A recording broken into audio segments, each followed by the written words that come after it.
4 viteve të kaluara dhe normalisht edhe këtij viti që kemi hyrë.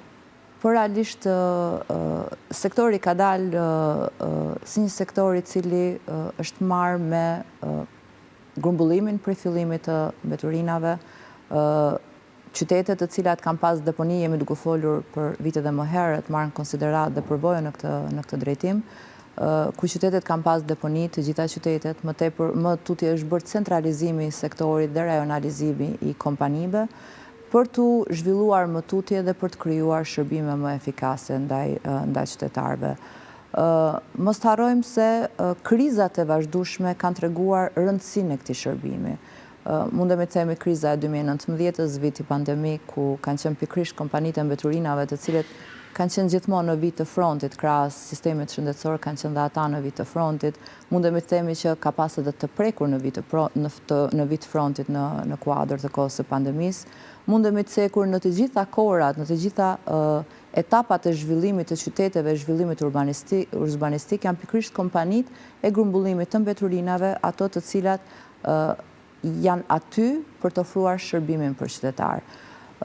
Kosova është zhvilluar mirë, mundemi të flasim që sektori diku para viteve 2017 ka pas edhe mbulueshmëri në shërbime diku 45% në nivel vendi dhe mundemi të themi që janë bërë reforma edhe zhvillime të vazhdueshme për të pasur shtrirje më të mirë territoriale të grumbullimit të përgjithshëm të mbeturinave. Ka akoma vend për përmirësim. Jemi në nevojra të tjera si shtet, ku krahas shërbimit të grumbullimit të mbeturinave, shërbimit bazik të grumbullimit të mbeturinave të përgjithshme, duhet të nisim gradualisht të hyjmë në fazat e trajtimit të mbeturinave, në fazat e riciklimit të mbeturinave, me qëllim të zvogëlimit të sasive të mbetjeve që shkojnë në deponi.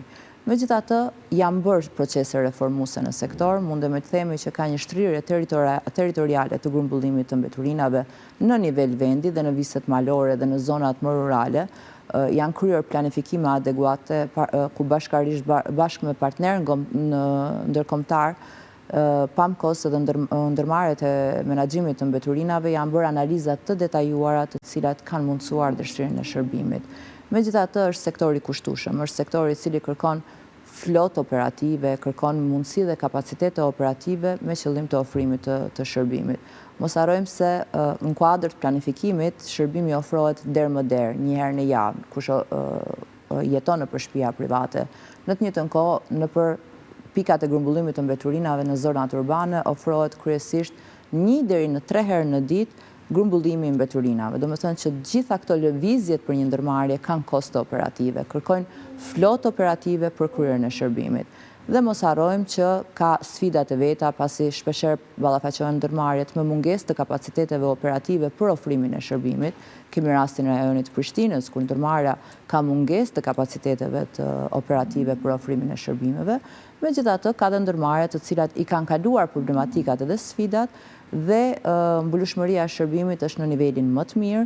Kemi rajone të ndryshme siç është Gjakova dhe Prizreni për shembull, Mitrovica në të njëjtën kohë, Gjilani si rajoni i cili operon mirë në këtë sektor, rajoni Pejës, por që edhe pse ofrohet shërbimi, sërish ka sfida në kuadër të shërbimit.